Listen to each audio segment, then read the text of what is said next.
Bismillahirrahmanirrahim. Assalamualaikum warahmatullahi wabarakatuh. Alhamdulillahirabbil alamin. Allahumma sholli ala sayidina Muhammad wa ala ali sayidina Muhammad. Dipancar luaskan dari Jalan Masjid Silaturahim nomor 36 Kalimanggis Cibubur Bekasi, Radio Silaturahim untuk Islam yang satu. Ikhwan dan akhwat yang dirahmati Allah Subhanahu wa taala, senang sekali saya Abi Agus dapat kembali menemani Anda dalam program Bincang Inspiratif, sebuah ruang diskusi yang menghadirkan berbagai tema aktual dari sudut pandang Islam, sekaligus menghadirkan solusi dan inspirasi bagi kehidupan kita. Ikhwan dan akhwat, generasi muda hari ini hidup di tengah kemajuan teknologi yang luar biasa. Namun di balik berbagai kemudahan itu, tantangan yang mereka hadapi juga semakin besar. Mulai dari krisis identitas, pergaulan bebas, penyalahgunaan narkoba, maraknya konten negatif di media sosial, hingga berbagai gaya hidup yang bertentangan dengan nilai-nilai Islam, termasuk fenomena LGBT yang semakin banyak diperbincangkan di tengah masyarakat. Di sisi lain, kita juga melihat masih banyak anak muda yang merasa jauh dari masjid. Padahal sejak zaman Rasulullah SAW, masjid bukan hanya tempat untuk menunaikan salat, tetapi juga pusat pendidikan, pembinaan akhlak, dan tempat lahirnya generasi terbaik umat. Lalu bagaimana agar masjid kembali menjadi rumah yang nyaman bagi anak muda? Apa yang bisa kita pelajari dari keberhasilan Masjid Jogokarian dalam membina generasi muda? Di hari ini, ikhwan dan akhwat, Bincang Inspiratif menghadirkan dua narasumber kita, Gus Haidar dan juga Ustadz Hamad Rosyadi LC. Assalamualaikum warahmatullahi wabarakatuh. Waalaikumsalam warahmatullahi wabarakatuh. Sehat ya, Gus? Sehat, Ustadz? Sehat. Baru sekali kemari? Iya, baru pertama nih. Baru pertama kali. Gus Haidar juga sama? Sama ya. Baru pertama kali. Tapi kalau Rasil ke Jogokarian sudah sering? Masya Allah. Ikhwan akhwat, tema bincang inspiratif kita yaitu masjid milik anak muda, membangun generasi beriman, berdaya, dan menginspirasi. Dan kita ucapkan terima kasih kepada dua narasumber kita yang telah hadir di Radio Silaturahim. Sebelum saya tanya-tanya nih, mungkin ingin menyapa pendengar Rasil. Silakan, mulai dari Gus atau Ustadz, monggo silakan. Assalamualaikum warahmatullahi wabarakatuh. Semuanya sahabat pendengar Rasil dimanapun berada, kami mendoakan semoga semuanya diberikan keberkahan dari Allah dan diberikan jalan keluar atas segala permasalahan yang sedang dihadapi saat ini. Mari kita hadapi hari-hari dengan senyuman dan penuh prasangka baik pada Allah. Tuh. Masya Allah. Monggo Ustaz. Buat teman-teman pendengar dari Radio Silaturahim,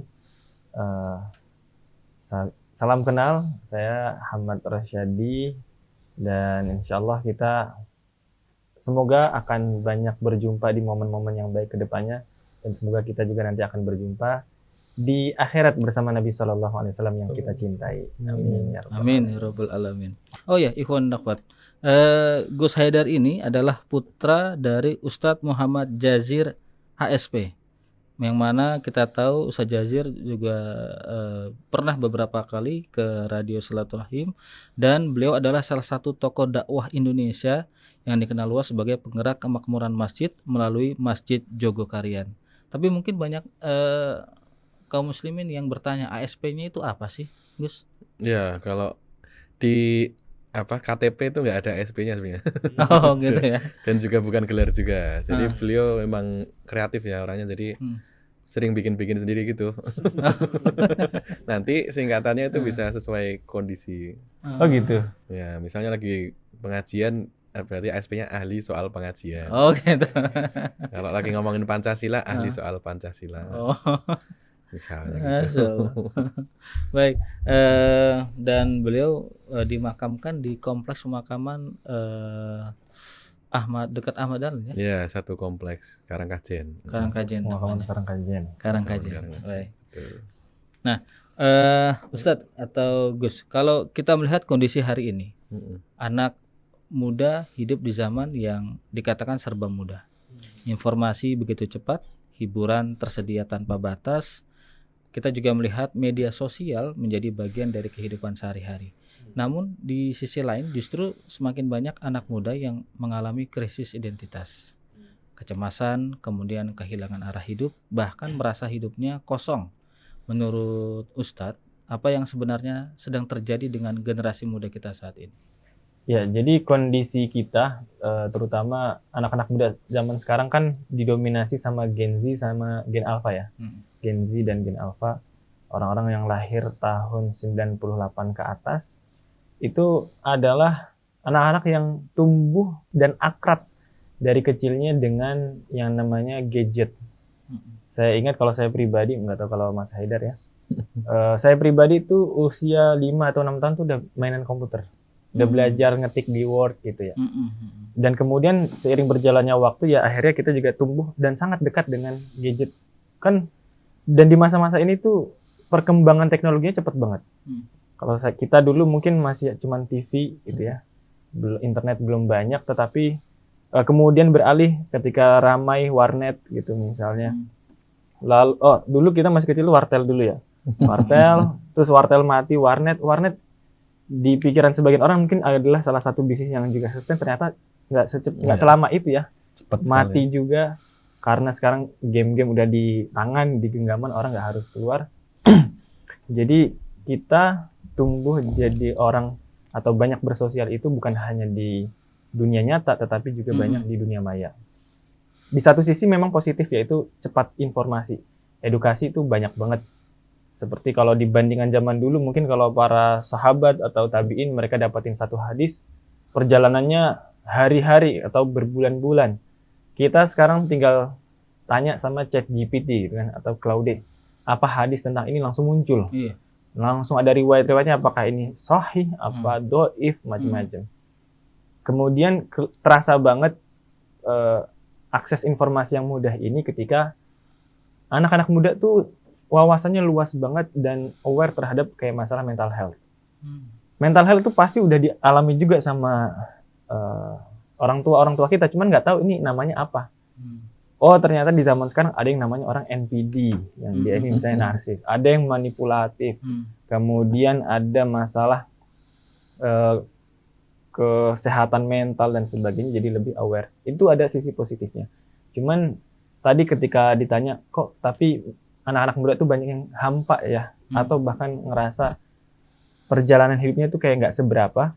Itulah sisi negatif dari akses yang begitu mudah itu. Akhirnya kita tuh jadi tahu sebahagia apa sih orang-orang. Wah, ada orang yang dia itu udah umroh dari kecil misalnya sama keluarganya. 2 bulan ya? Ada yang haji dari 2 bulan. 2 bulan udah haji, kita masih belum ngapa-ngapain gitu. Masih main gundu. Masih 2 bulan belum main gundu juga. Kemudian ternyata ada orang yang usia belum 20 udah mencapai 1 miliar.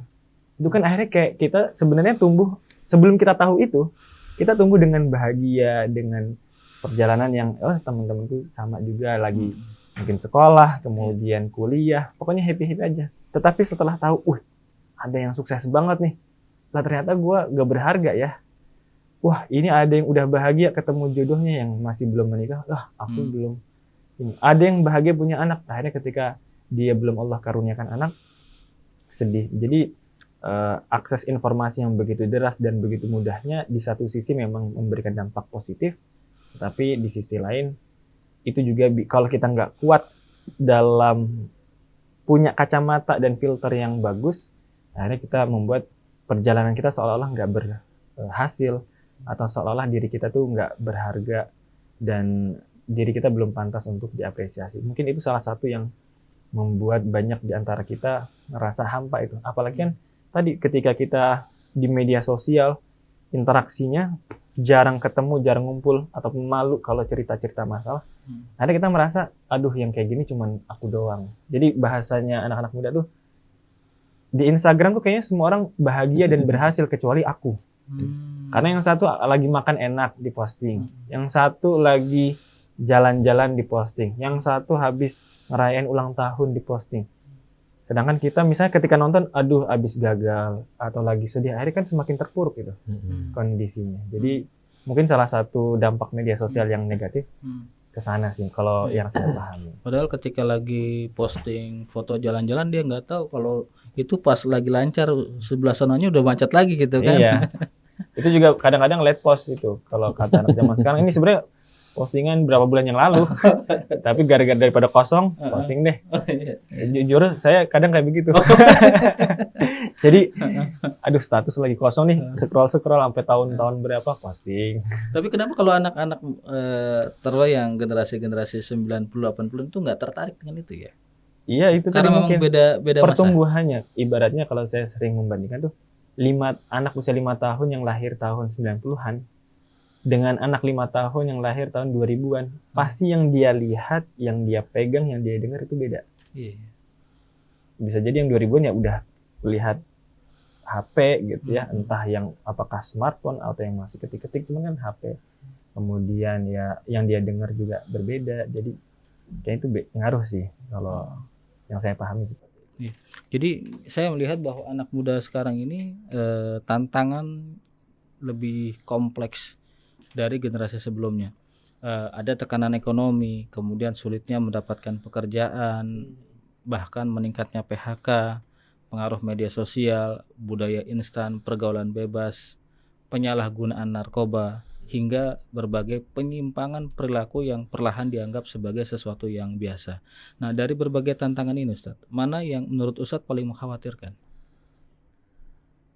Tergantung dengan situasi ataupun daerah tempat dia tinggal gitu ya. Jadi kalau di wilayah-wilayah misalnya yang di sana tuh berjalan begitu cepat ya, orang-orang misalnya kayak di ibu kota, itu salah satu yang lumayan menjadi tantangan dan sangat berpengaruh juga pada mental anak muda itu soal pekerjaan. Karena itu kadang jadi tolak ukur kesuksesan, tolak ukur harga diri seseorang, apalagi buat laki-laki gitu. Dan ini jadi satu masalah. Nah, akhirnya kadang anak-anak yang merasa, wah aku nggak berhasil atau nggak menemukan kebahagiaan dalam ini, cari pelarian melalui tadi, entah itu narkoba kah, atau pergaulan bebas, atau bahkan sampai yang LGBT seperti itu. Mungkin Mas Haidar ingin menambahkan? Silakan Gus. Kalau ditanya yang paling mengkhawatirkan ternyata susah juga ya jawabnya, karena kita nggak bisa ngasih nilai ke masing-masing persoalan itu begitu. Tapi kalau buat saya sendiri yang paling mengkhawatirkan itu ya kekosongan mereka dari sentuhan yang membawa kepada hidayah sebetulnya. Jadi titik sentuhnya itu sebenarnya mau di mana? Karena mereka itu sibuk kan, sudah sibuk sekolah begitu. Sementara di sekolah sebetulnya prioritas utamanya juga bukan masalah keagamaan mereka kan sebenarnya. Ibaratnya urusan agama itu kan hanya pelengkap saja di sekolah biasanya. Yang 2 jam seminggu. Ya, sebetulnya yang meskipun juga kalau kita lihat kemampuan sekolah untuk menyentuh satu kelas 40 orang misalnya kan berat sekali. Sementara di rumah orang tuanya beranggapan bahwa kalau sudah saya sekolahkan di sekolah yang bagus, sudah tanggung jawab saya selesai begitu. Pendidikannya sudah selesai di situ. Akhirnya apa? Di sekolah mereka tidak mendapat sentuhan yang mereka butuhkan, di rumah sama saja begitu. Jadi mereka itu di ruang pertama yaitu keluarga dan ruang kedua sama-sama tidak mendapatkan apa yang mereka butuhkan. Nah, kekhawatiran saya justru di sini, apakah mereka ini mendapatkan apa yang sebenarnya menjadi hak mereka untuk ada orang-orang yang mengingatkan kepada Allah, yang mengingatkan kita ini mau ngapain begitu dan mau mendengarkan mereka. Nah, permasalahannya orang kemudian mengira permasalahannya akan selesai kalau dinasihati, dikasih tahu, dimarahin begitu. Sementara yang mereka lakukan itu justru membuat mereka semakin jauh.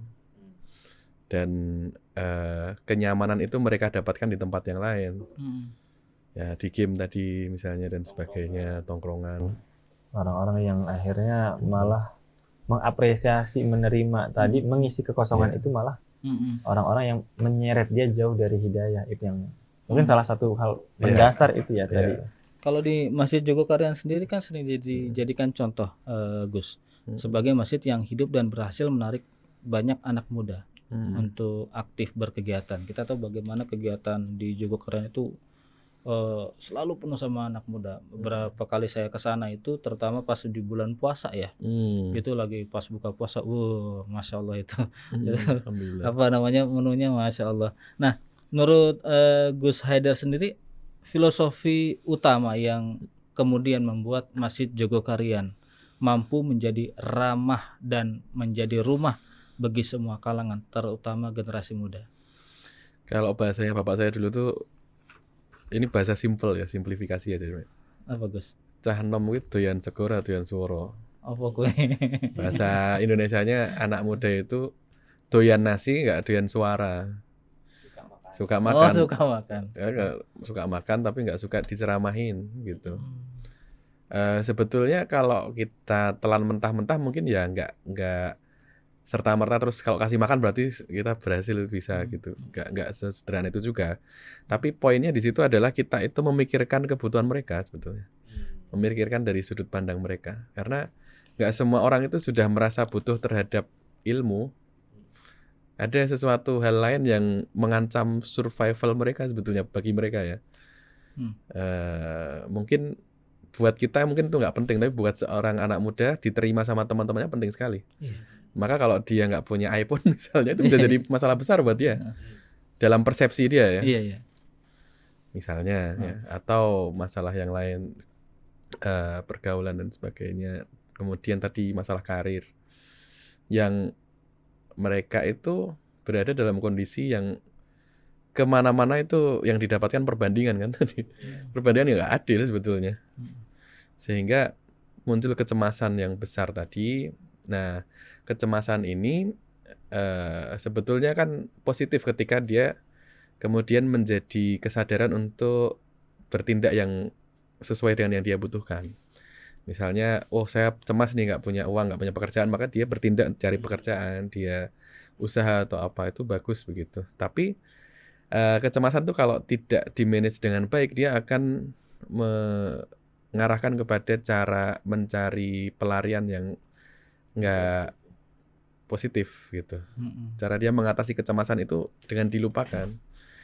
Nah, cara melupakannya ini yang beda-beda. Ya, paling sederhana main game lah. Main game itu kan memberi ilusi progres, Kemenangan. Wah, saya sudah naik di epic nih gitu. Misalnya kalau di Mobile Legends nggak tahu ya. Saya nggak pernah main Mobile Legends. Ya itu tiap hari main, kenapa? Karena mau naik ranking, mau push rank gitu. Ya. Game itu memang memberikan kesan atau perasaan ya, diapresiasi yang mungkin itu nggak kita temukan di kehidupan nyata. Keberhasilan kecil di game itu misalnya naik level ada apresiasinya, ada suaranya. Kemudian nanti kalau berhasil ngebunuh lawan itu juga epic apa segala macam. Nanti kalau double kill dua orang bisa dibunuh, ada kan seneng diapresiasi. Itu sebetulnya yang untuk mengisi kekosongan itu tadi, ruang itu ya, ruang dalam hati kita butuh itu. Tinggal siapa yang bisa memenuhi itu. Apakah orang di sekitarnya? Kalau keluarganya dia nggak temukan itu, ya dia cari di sekolah mungkin. Kalau sekolah nggak juga, dari teman-teman mungkin. Kalau teman-teman ditolak juga, dia ke game atau tadi bahkan mungkin main game juga bareng sama teman. Makanya kita melihat di masjid harus bisa mengisi ruang itu. Kita melihat kita harus jadi ruang ketiga yang aman dan nyaman buat mereka. Jadi kalau di masjid itu kita berusaha untuk tidak menjudge ya, misalnya masih pakai anting di sini gitu ke masjid. Ya kalau bisa nggak usah disebut-sebut lah masalah itunya begitu. Lebih ke kita menerima mereka dulu begitu. Nanti tetap jadi remaja Mas. Ya yang kita mungkin pacaran. Ya kita nggak. Jadi kalau di bahasa psikologi itu ada istilah unconditional positive regard. Jadi memberikan perlakuan positif tanpa syarat, penerimaan tanpa syarat. Nah ini yang menjadi obat dari perbandingan tadi. Karena orang itu merasa sedih dan tidak pantas itu karena dia membandingkan dengan orang lain, kemudian dia merasa saya itu nggak pantas. Ya kan, misal anak muda itu takut ke masjid, kenapa? Saya baca Quran aja nggak bisa, itu yang teman-temannya udah pada hafal berapa juz. Saya ya nggak, bukan tempat saya di sini gitu kan. Nggak pantas di masjid gitu. Itu jadi salah satu barrier tidak terlihat dan mungkin malu juga untuk mengakuinya. Ya. Jadi yang kita tahu, ini kenapa ya anak muda kok jauh, kok nggak mau diajak ke masjid. Di satu sisi dianya itu merasa, aku tuh ngajinya belum lancar, aku tuh hafalannya baru sedikit, aku ya mungkin masih punya pacar tadi di lingkungan luarnya, maka dia merasa nggak pantas. Tapi tadi yang saya tahu juga di Jogokarian itu macem-macem banget orangnya dan akhirnya itu ya udah, pokoknya kita belajar bareng jadi yang lebih baik, ngelakuin hal-hal bermanfaat bersama-sama. Jadi memang cara pendekatannya itu berbeda, begitu. Tapi ada pengalaman nggak yang dilakukan oleh Masjid Jogokarian sehingga anak muda ini datang bukan karena dipaksa, tapi mereka hadir karena merasa nyaman dan kemudian memiliki ikatan dengan masjid? Ya, kayak yang tadi ya saya sebutkan tipsnya ayah saya tuh, Dian Segoro Dian Suworo itu, kalau yang beliau lakukan betul-betul literal seperti itu. Kalau datang ke tempat nongkrongnya anak-anak muda, ayah saya tuh nggak pernah tanya udah sholat belum atau gimana ngajinya, bukan gitu. Yang tanya udah makan belum gitu, mau makan kemana gitu.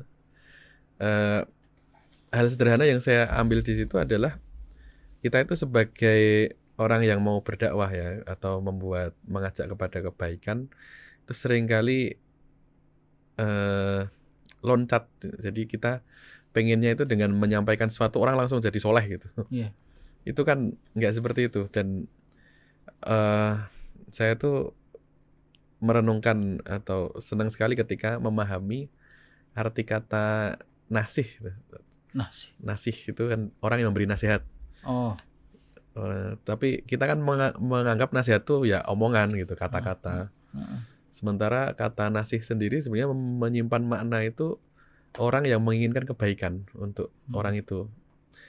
Nah, disinilah letaknya saya kira yang menjadi miss, karena orang itu kalau datang-datang menceramahi, anak muda itu tidak menangkap dia sebagai orang yang menginginkan kebaikan untuk dia.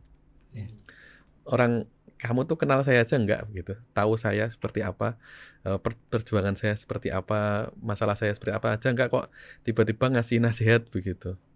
Bagi mereka itu ancaman begitu. Nah, jadi membangun trust, membangun kepercayaan bahwa saya ini datang ke sini menginginkan kebaikan untuk kamu begitu. Itu yang harus dibangun oleh teman-teman di masjid kepada anak-anak muda di sekitarnya. Dan agak susah kalau kita hanya mengandalkan tiba-tiba langsung kajian begitu, agak susah. Harus masuk ke kecemasan mereka, kesenangan mereka.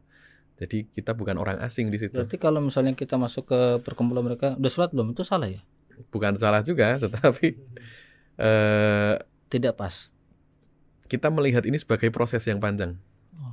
Jadi kalau kita menilai benar salahnya itu dari satu potongan gitu, jadi nggak ini.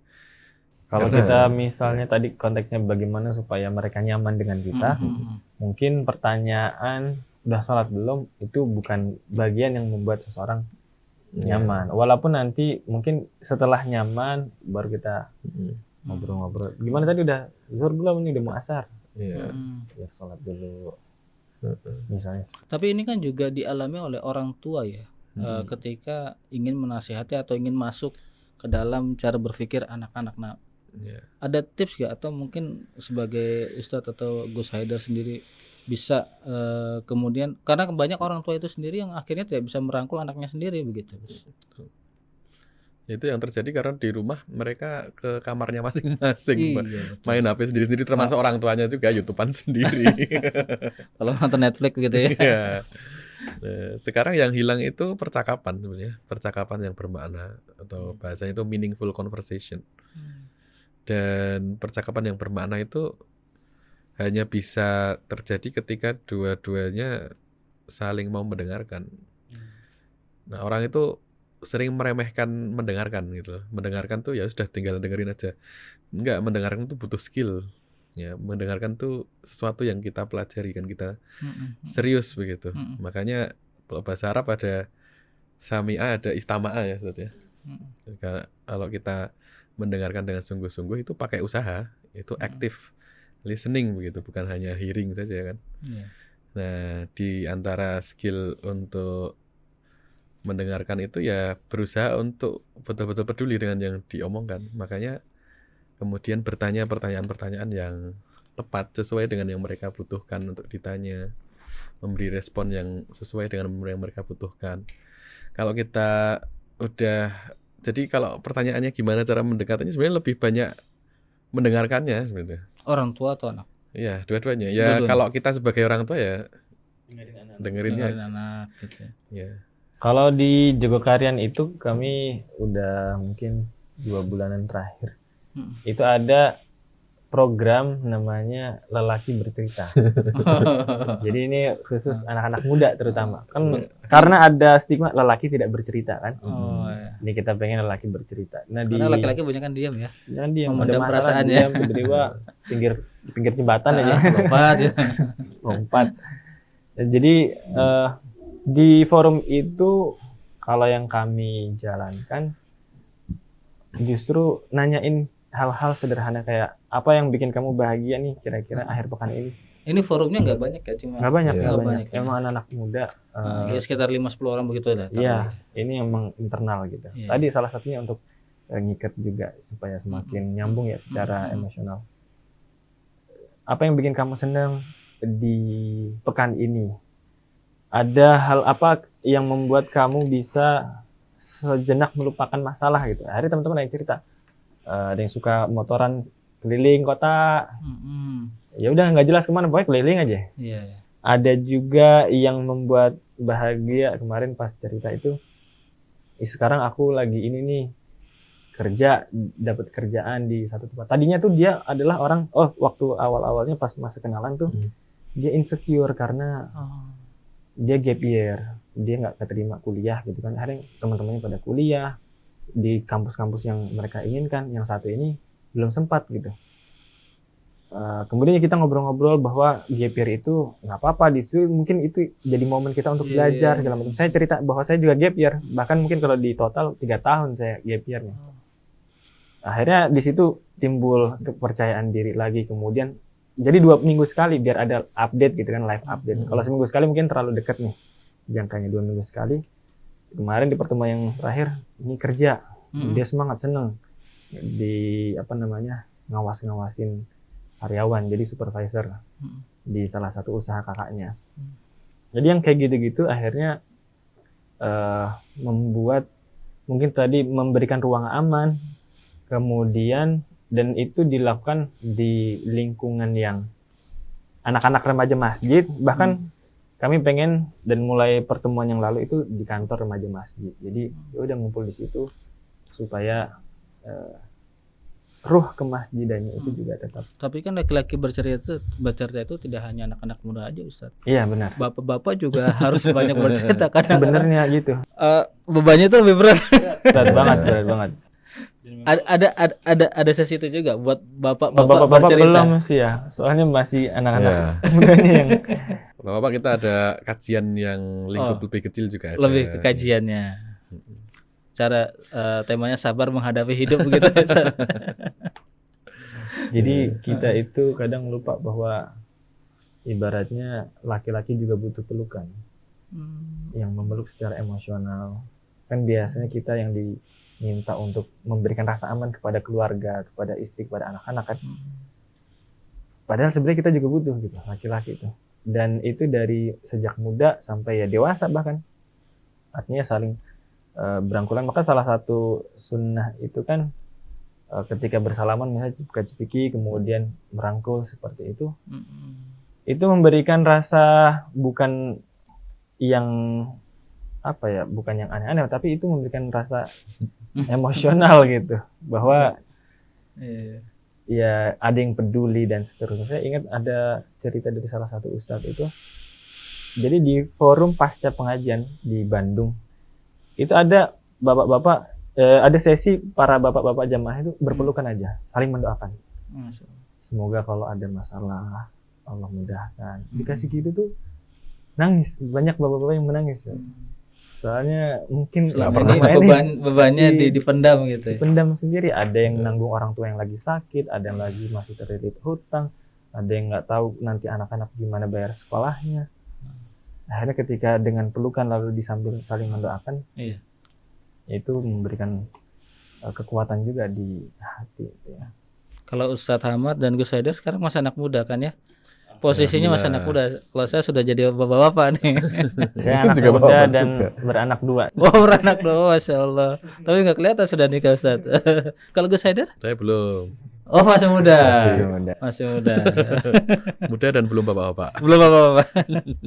Baik. Nah, kita juga melihat ini ada fenomena yang cukup menarik Ustadz, yaitu fenomena LGBT ya. Ya ini menyasarnya juga banyak anak-anak muda. Karena kita tahu bahwa saat ini kan gaya hidup bebas, kemudian krisis moral, hingga kampanye LGBT ini masif nih di ruang digital. Nah, menurut Ustadz dan juga Gus Haidar sendiri, seberapa penting kemudian masjid ini hadir sebagai benteng pembinaan akidah dan akhlak bagi generasi muda? Monggo.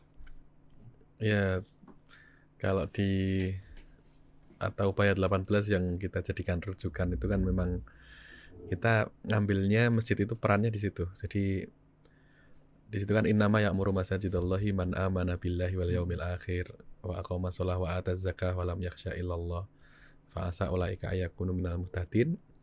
Kita ambilnya kalau di Jawa Karian inspirasinya yang harus dilakukan masjid itu ya hal-hal itu.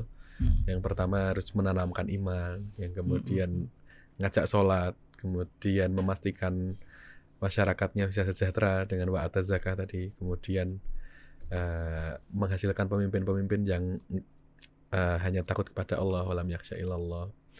Itu peran yang harus dilakukan oleh masjid ya. Jadi kalau masjid tidak melakukan apapun untuk membekali anak-anak muda muslim di sekitarnya, ya kita di masa depan yang akan merasakan akibatnya nanti. Ya, dan memang harus kita mengambil peran. Kalau spesifik pertanyaan tentang LGBT ya kita perlu mempelajari lagi sebenarnya yang menjadi titik kritisnya itu di mana gitu. Yang harus kita jaga itu seperti apa, bagian mananya. Kalau kita lihat sekarang kan seksualitas yang menyimpang itu sangat mudah menyebar karena akses terhadap informasi itu sangat mudah kan. Ya pornografi dan sebagainya begitu. Anak usia berapa 7 tahun 8 tahun saya juga nggak habis pikir kenapa anak usia segitu udah dikasih HP yang ada internetnya. Itu kan nggak masuk akal begitu. Maksudnya orang dewasa saja mengendalikan diri main HP aja susah. Apalagi anak SD sudah pegang HP sendiri ada internetnya di dalamnya, itu kan ibaratnya kita ngirim anak bayi ke perang dan perang nggak dikasih bekal apa-apa gitu kan. Nah, cuman ya sekarang kondisinya terlanjur kayak gitu. Kita nggak bisa bikin peraturan di masjid, bikin peraturan sekampung nggak boleh anak SD pegang HP kan nggak bisa juga ya. Jadi yang bisa kita lakukan adalah memperbanyak imunnya sebetulnya, bekalnya. Nah itu ya wallahu alam ya cara yang terbaik bagaimana, tapi kita berusaha apa yang kita bisa yang kita lakukan. Seperti itu. Terkait isu LGBT, mungkin kalau dari yang saya pahami, ini mungkin juga untuk kita ke depan sebagai orang tua ataupun dalam lingkup masjid gitu ya. Salah satu yang perlu diedukasi atau mungkin sebelumnya itu tabu gitu ya, itu adalah soal sex education, tentang mengajari anak-anak kita tentang ya seksualitas, walaupun tentu saja sesuai dengan jenjangnya masing-masing ya. Misalnya salah satu yang anak-anak kita itu atau dulu mungkin kita pas masih kecil diajarkan, misalnya soal menyebut alat kelamin aja. Iya. Misalnya biasanya kita diajarin ini burung gitu ya. Padahal burung kan lain, benda lain. Ada kalau ngomongin burung orang jadi juga agak tabu. Padahal ini kan alat kelamin kita punya nama sendiri. Iya.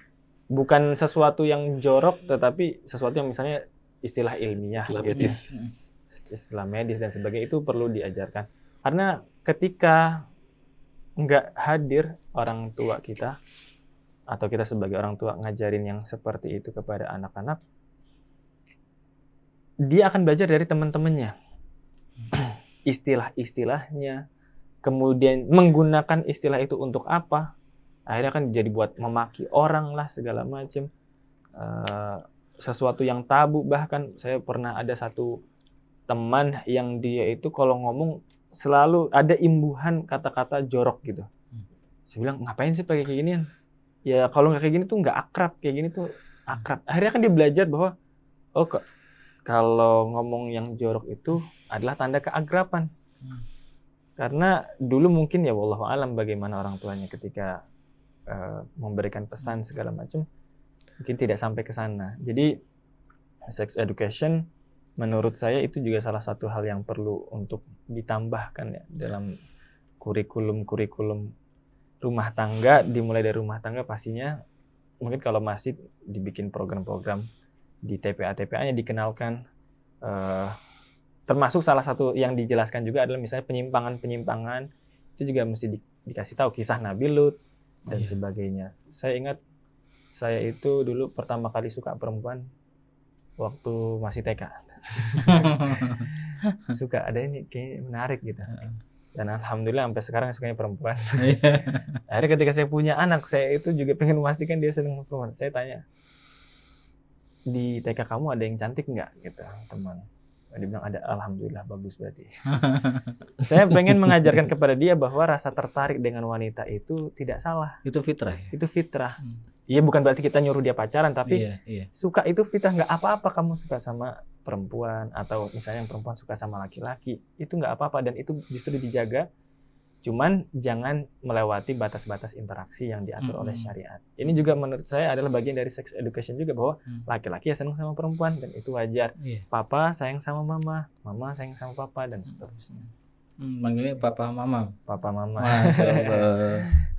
Baik, nah Ustadz, Jago Karen ini kan juga punya banyak program sosial, Gus. Mulai dari pendidikan, pemberdayaan ekonomi, hingga pembinaan remaja.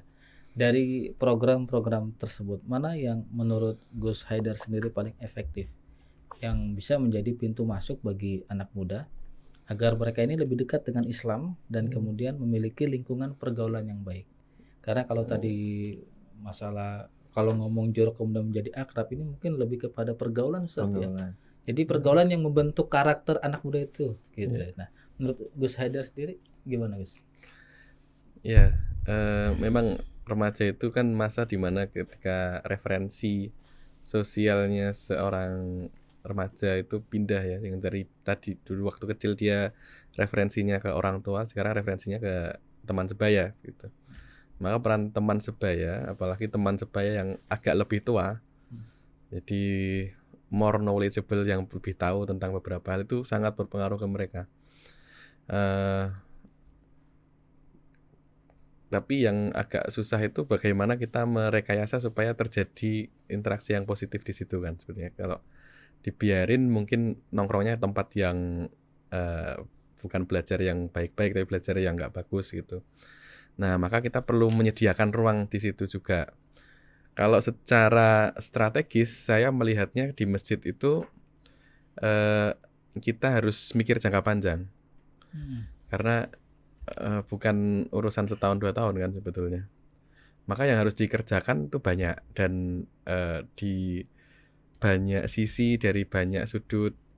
Misalnya, misal kita merasa sekarang anak remajanya ada permasalahan, mungkin salah satu sebabnya itu karena di keluarganya kurang bagus kondisinya begitu. Maka kita harus punya usaha untuk memperbaiki kondisi itu. Meskipun sekarang kalau kita mau dampaknya ke remaja yang itu mungkin sudah terlambat begitu. Tapi kan kita berpikir jangka panjang. Maka harus ada bagaimana masjid bisa berupaya supaya keluarga-keluarga itu menjadi lebih baik kondisinya, dengan parenting misalnya, atau belajar tentang pendidikan anak dan sebagainya, itu kita sediakan. Kemudian di sisi lain dari masjid sendiri, kita ada wadah yang memang kita siapkan untuk dari anak-anak sampai mereka dewasa nanti. Jadi ketika anak-anak mereka di Hamas, namanya himpunan anak-anak Oh, masjid oh. ya. Itu mereka TPA, itu Nah, mereka berkegiatan gitu kan. Nanti setelah mereka ya ada siber namanya sinau bareng itu. Belajar bareng. mm, Nanti SMP kita bikinin wadah lagi.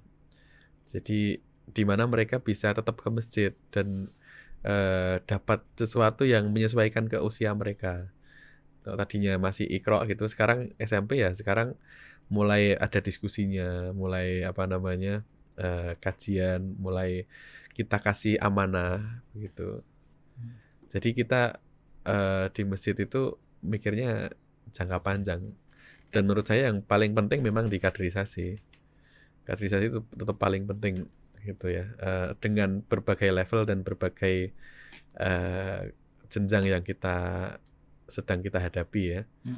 Tapi itu modal kita ketika nanti kita mau bikin program dan sebagainya, modal paling utama kita ya kader-kader yang ada gitu. Dan kita melihat anak-anak kecil yang ada sekarang ini mungkin nggak kerasa 5 tahun lagi mereka sudah bisa jadi orang-orang yang ikut ngurusin kegiatan sebetulnya. Dan 5 tahun itu cepat sekali kalau di Iya. di kampung nggak kerasa. Gitu. Kalau Ustaz sendiri Yang mana nih? yang tadi terkait dengan apa namanya program yang paling efektif bagi anak muda untuk bisa masuk ke masjid. Program yang saya lihat tadi efektif ya dari teman-teman, terutama teman-teman Jogokarian, karena sebetulnya saya adalah orang baru juga di Jogokarian, baru dari 2023.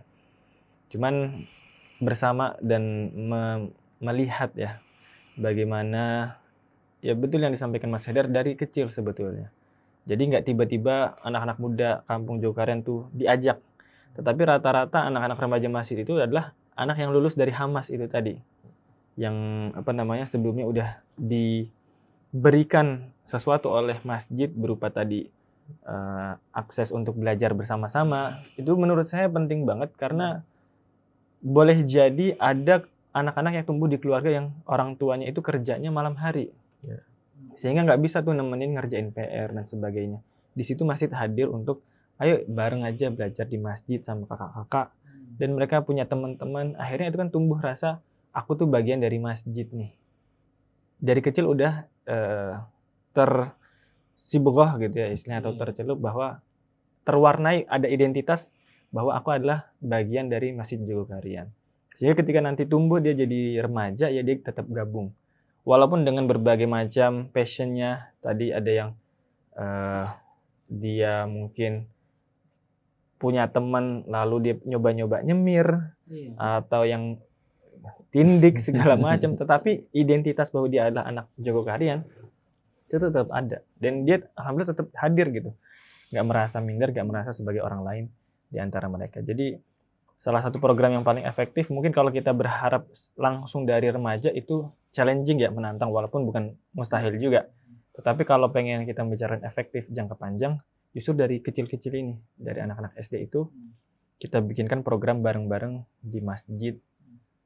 Misalnya bimbel kah itu kalau misalnya di Jakarta ya, dan apa namanya punya sumber daya yang besar, bisa tuh belajar bareng di masjid, nanti berkegiatan jalan-jalan bareng di masjid.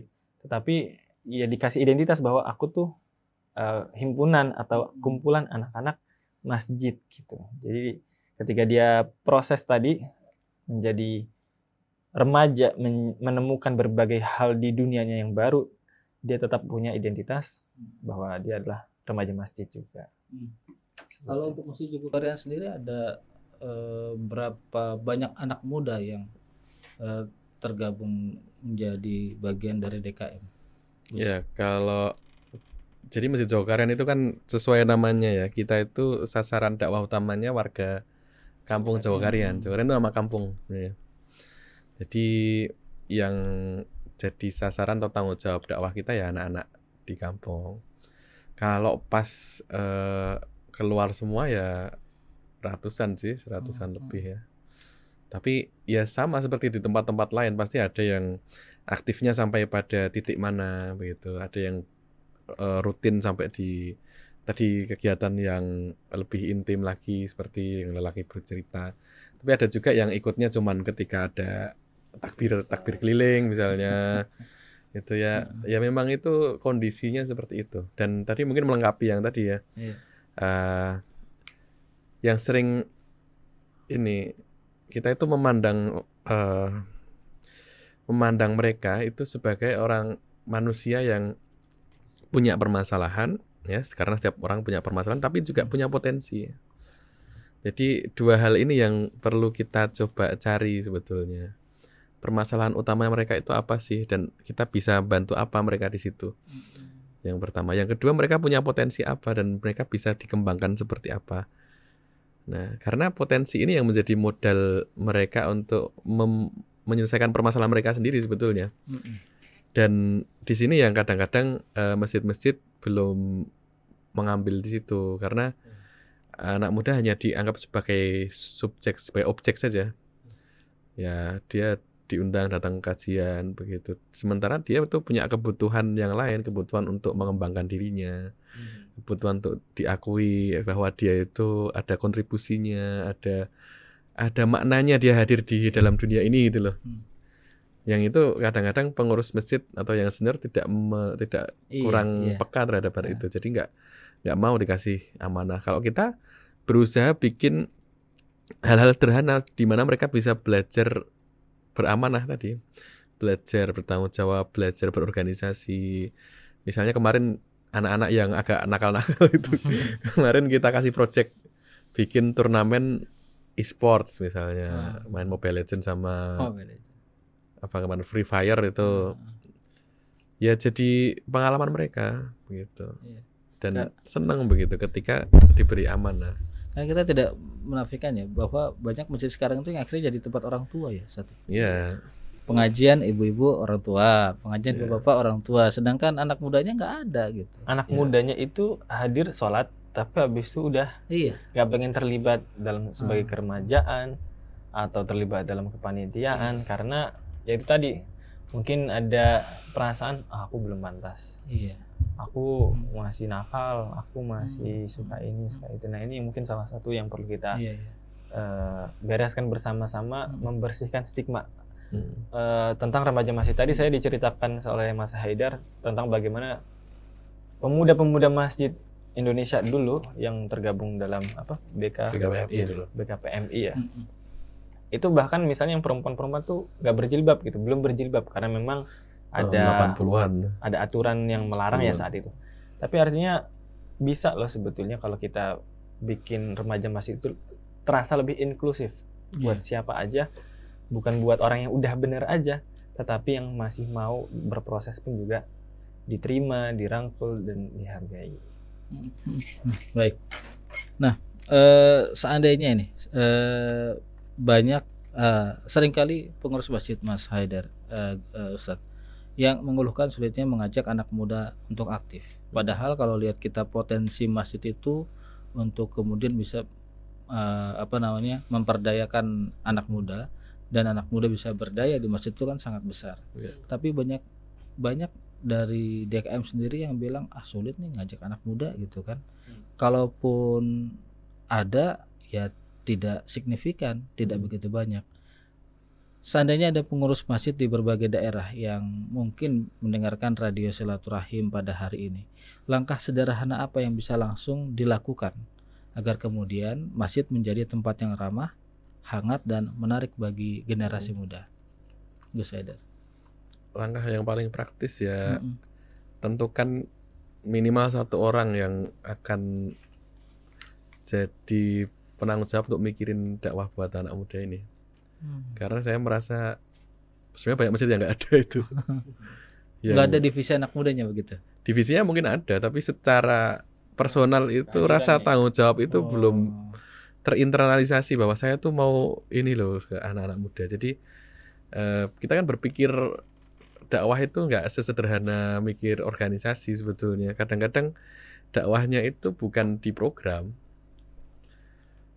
Maksudnya gimana? Misalnya saya merasa saya berhasil berdakwah sama adik-adik itu ketika mereka WA malam-malam Mas lagi luang nggak temenin ke warkop misalnya. Aku mau cerita. Menurutku itu momen yang lebih berhasil daripada bikin program apa gitu.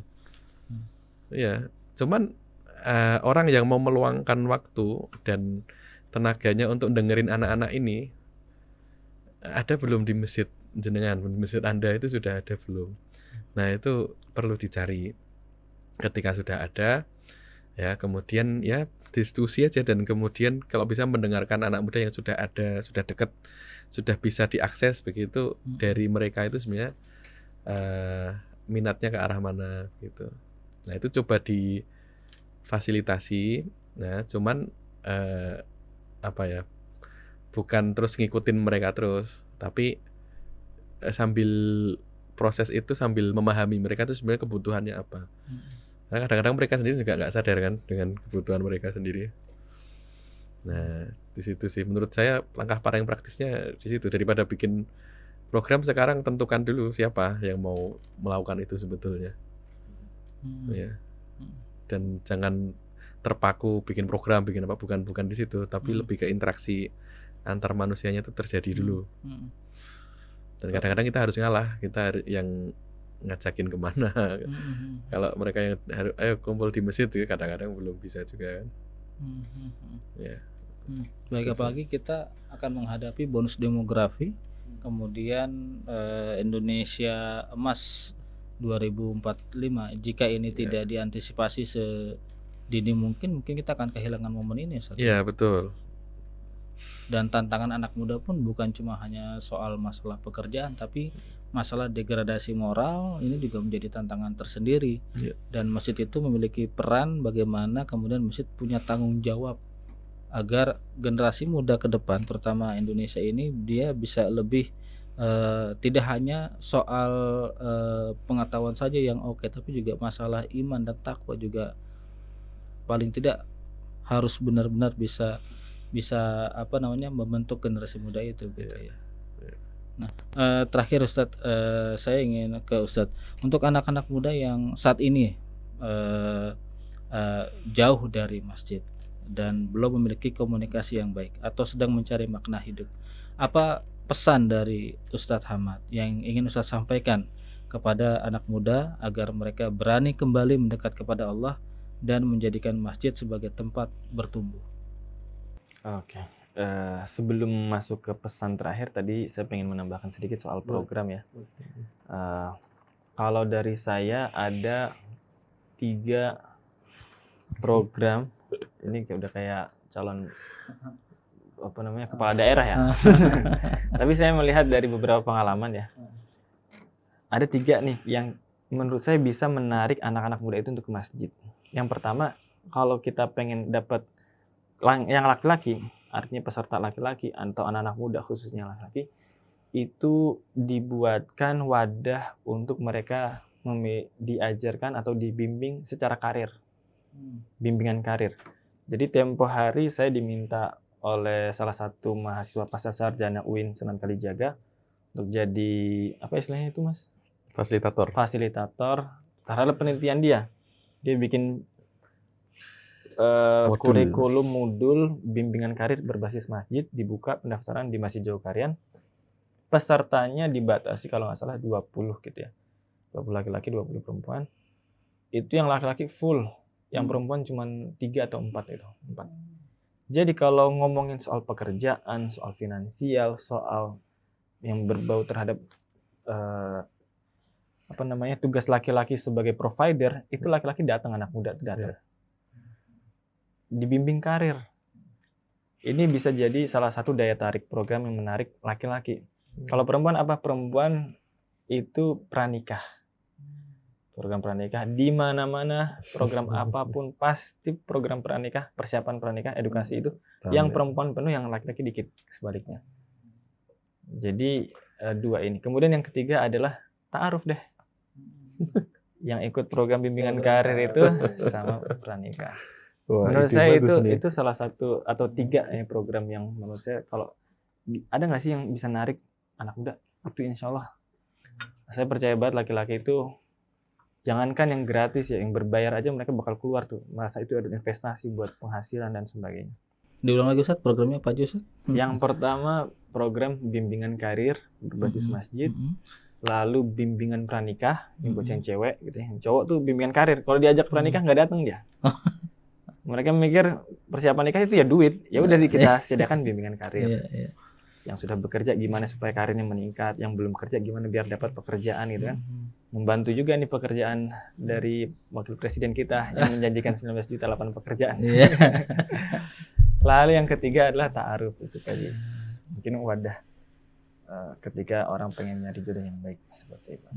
Baik. Nah, buat teman-teman tadi yang pesan terakhir itu ya, yang teman-teman yang mungkin masih agak ragu atau merasa malu untuk kembali aktif di masjid, ketahuilah teman-teman bahwa masjid itu bukan hanya untuk orang-orang yang sudah sholih, bukan hanya untuk orang-orang yang sudah berhasil meninggalkan maksiat kepada Allah. Masjid itu adalah tempat bagi orang yang suka bertaubat. Artinya suka bertaubat, artinya dia masih banyak salahnya. Dia banyak salah tetapi dia terus kembali kepada Allah. Jadi kalau teman-teman punya kesalahan, punya kekeliruan, masih merasa jauh, jangan membuat kita untuk pergi menjauh dari masjid. Justru kita perlu lebih sering kepada masjid. Kata Allah, innallaha yuhibbut tawwabin. Allah cinta sama orang-orang yang suka bertaubat. Bukan yang orang udah bersih nggak ada dosa, tetapi terus memperbaharui taubat-taubatnya, maka terus kembali sama Allah. Semoga dengan kita begitu terus, lama-lama juga Allah bimbing kita menjadi orang yang lebih baik, sejahtera di dunia dan juga selamat di akhirat. Amin. Ya Amin. Baik. Dan terakhir untuk Gus Haidar, ini pesan terakhir juga dari Gus Haidar buat kita semua. Apa harapan Gus Haidar terhadap masa depan masjid-masjid di Indonesia? Seperti apa masjid yang ideal agar benar-benar menjadi pusat ibadah, pusat pendidikan, pusat pembinaan keluarga, sekaligus menjadi benteng umat Islam dalam menghadapi berbagai tantangan zaman, termasuk krisis moral dan berbagai penyimpangan perilaku yang berkembang di tengah masyarakat. Ya, harapannya kita sebagai masjid bisa mengambil peran yang lebih besar ya. Dan bisa berkontribusi, bisa mewarnai peradaban dengan lebih banyak lagi begitu. Saya tuh kalau kita mengambil inspirasi ketika Rasulullah itu mulai praktik membangun peradaban kan sebenarnya ketika beliau hijrah ke Madinah ya. Dan ada hadis yang sangat ikonik gitu yang diriwayatkan oleh Abdullah bin Salam ketika Rasulullah datang pertama kali ke Madinah, itu yang diucapkan pertama kali yang afsyus salam ya, wa at'imut ta'am wasilul arham wasallu bil laili wan nasu niyam begitu. Menurut saya itu starter pack peradabannya itu sebenarnya di situ. Yaitu kita pengen memastikan di masjid itu kita menjalankan itu semua dulu begitu. Afsyus salam, apakah kita di masjid itu sudah menyebarkan salam? Maksudnya wilayah yang kita tanggung jawab dakwahnya ini, misalnya sekampung kah atau berapa RW kah, itu kita udah kenal semua belum sebetulnya? Kita sudah punya datanya belum begitu. Nah, jadi buat masjid-masjid yang ingin kemudian untuk berkembang, ya saran saya harus punya database, harus punya data. Data siapa? Data jamaah, data masyarakat begitu. Sehingga dari data itu kita bisa menentukan sebetulnya yang mereka butuhkan itu apa begitu. Jadi tidak sesuai selera kita aja begitu. Kemudian wa at'imut ta'am itu kan sebetulnya bentuk memenuhi kebutuhan orang yang paling sederhana. Kebutuhan yang paling sederhana ya makan sebetulnya. Orang lapar diberi makan sehingga dia bisa hidup begitu. Tapi ya sekarang mungkin kebutuhan makan mungkin sudah ada MBG. Mungkin ada kebutuhan yang lain begitu yang menjadi concern utama mereka. Nah, masjid harus berperan di situ. Kita cari apa yang bisa kita lakukan. Ya, wasilul arham itu berarti ya kita mendorong bagaimana keluarga itu bisa kuat lagi sebagai pondasi peradaban yang paling ini kan, inti atomnya itu kan di keluarga sebetulnya. Yang ini kita merasakan sekarang memang paling berat di situ. Jadi keluarganya tidak ada interaksi antara anggota keluarga tuh. Tuh wasallu billaili wan nasu niyam ini mengingatkan kita bahwa apapun yang kita kerjakan itu pada akhirnya adalah cara kita untuk mencari ridha Allah, dan berhasil tidaknya itu terserah Allah caranya seperti apa. Meskipun kita merasa kecil sekali yang kita lakukan itu tidak signifikan, kalau Allah menakdirkan ada kebaikan yang lahir dari situ, maka akan lahir juga begitu. Jadi saran saya buat masjid-masjid, jangan menunda lagi begitu ya. Jangan merasa wah saya masjid kecil, wah saya nggak bisa apa-apa, saya udah kayak gini aja. Nggak, kita bisa melakukan bahkan dari hal yang terkecil. Di Johokarian juga dulu ayah kami dan rekan-rekan begitu memulai dari hal-hal yang sangat sederhana sekali. Misalnya gimana sih biasanya biar masjid bisa berperan ke masyarakat. Ternyata ada peluang, misalnya waktu itu lagi ada DBD, wabah DBD, demam berdarah. Ya udah masjid bagi bubuk abate begitu misalnya. Itu kan sederhana sekali, murah sekali begitu. Tapi masyarakat kemudian melihat masjid itu hadir begitu. Nah, maka ayo kita pikirkan masjid kita tuh bisa hadir lewat apa begitu buat masyarakat, dan mungkin khususnya buat teman-teman pemuda sekarang, karena trennya sih kalau yang secara umum ya kayak ekonomi dan lain-lain, masjid sudah banyak yang pada turun kan. Mungkin yang di kalangan anak muda ini yang kita masih banyak masjid yang belum punya apa yang dilakukan untuk mereka seperti itu. Iya. Jadi masjid bisa lebih berperan ke depannya. Iya. Gus Haidar. Terima kasih Gus Haidar. Terima kasih Ustaz atas kehadirannya di Radio Silaturahim. Ikhwan dan akhwat, alhamdulillah tidak terasa kita telah sampai di penghujung bincang inspiratif pada hari ini. Terima kasih kami sampaikan kepada dua narasumber, Gus Haidar dan juga Ustaz Hamad Rosyadi LC, atas ilmu, pengalaman dan juga inspirasi yang telah dibagikan kepada kita semua. Semoga apa yang telah disampaikan menjadi amal jariah dan memberikan manfaat yang luas bagi umat. Mari kita mulai dari diri sendiri dan keluarga, ajak anak-anak, remaja dan generasi muda untuk semakin dekat dengan masjid, aktif dalam kegiatan yang bermanfaat, serta menjadikan nilai-nilai Al-Quran dan Sunnah sebagai pedoman dalam menghadapi berbagai tantangan kehidupan. Saya Abi Agus ditemani Neza di meja switcher Rasil TV, juga seluruh tim yang bertugas pamit undur diri. Terima kasih atas kebersamaan kita semua. Tetap setia bersama Radio Silaturahim, untuk Islam yang satu, untuk Indonesia bersatu. Subhanakallahumma wa bihamdika asyhadu alla ilaha illa anta astaghfiruka wa atubu ilaik. Ila liqa billahi taufik wal hidayah. Wassalamualaikum warahmatullahi wabarakatuh. Waalaikumsalam warahmatullahi wabarakatuh.